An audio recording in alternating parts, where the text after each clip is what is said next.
Hello, physics fam. We are looking at conservation of momentum problems when we talk about collisions. So one of the practice problems we have is number 3 right here, which is if you're running at 2 meters per second, Bruce, the 45 kilogram quarterback, collides with Biff.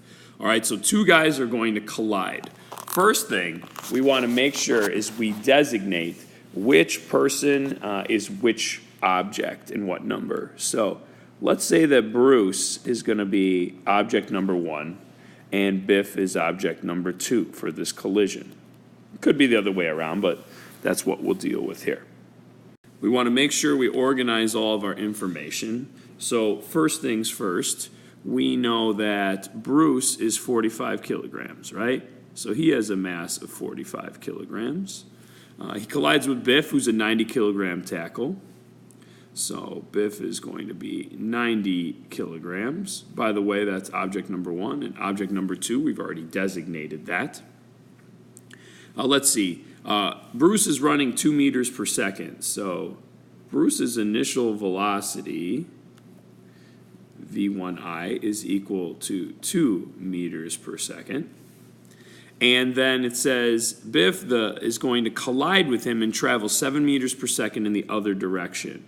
So initial velocity for Biff is 7 meters per second backwards. So that would be a negative 7 meters per second.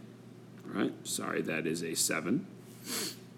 And upon the collision, Biff continues to travel forward at 1 meter per second. Now remember, Biff, his forward was going opposite direction of Bruce. So that means his final velocity is still traveling in the same direction, 1 meter per second. So that's a negative 1.0 meter per second.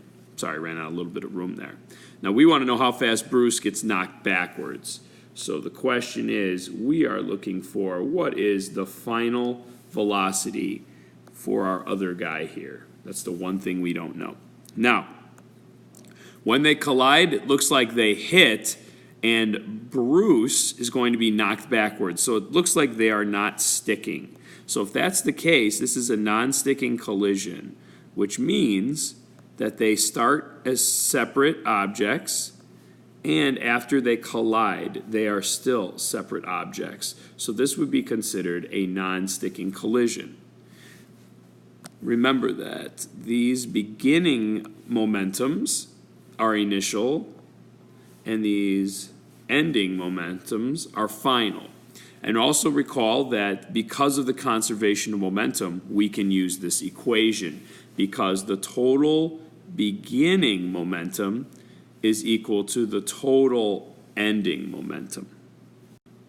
All right, so let's start plugging in and seeing our numbers. I'll switch to blue here. Bruce's mass is 45 kilograms.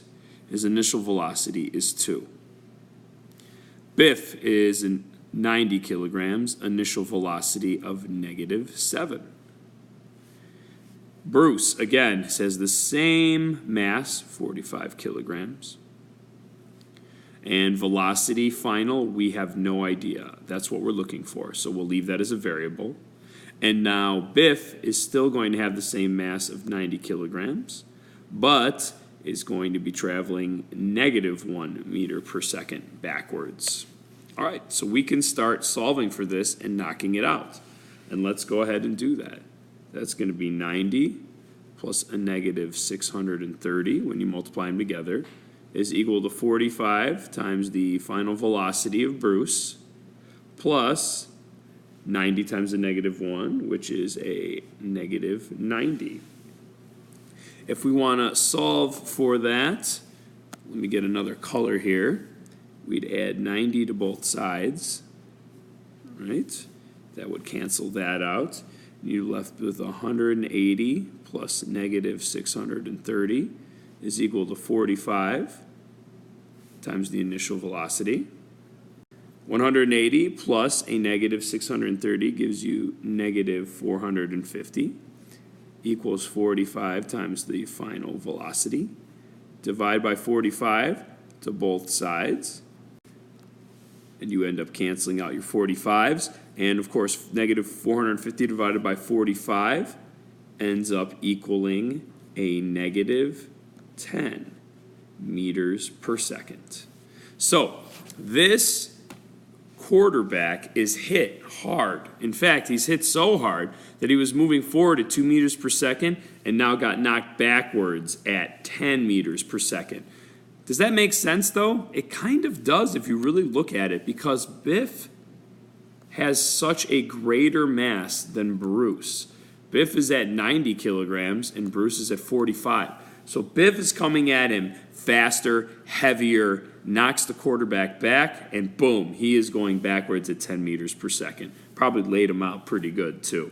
But the idea of conservation of momentum, what happened? If we look in the beginning, the quarterback, Bruce, has only a momentum of 90 units, where Biff has 630 units of momentum.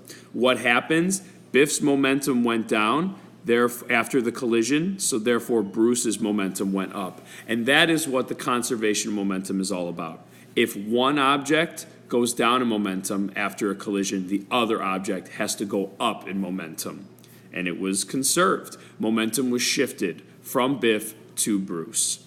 Hopefully that helps you, and we'll get another problem going here in a little bit with probably another video. Take care, physics fan.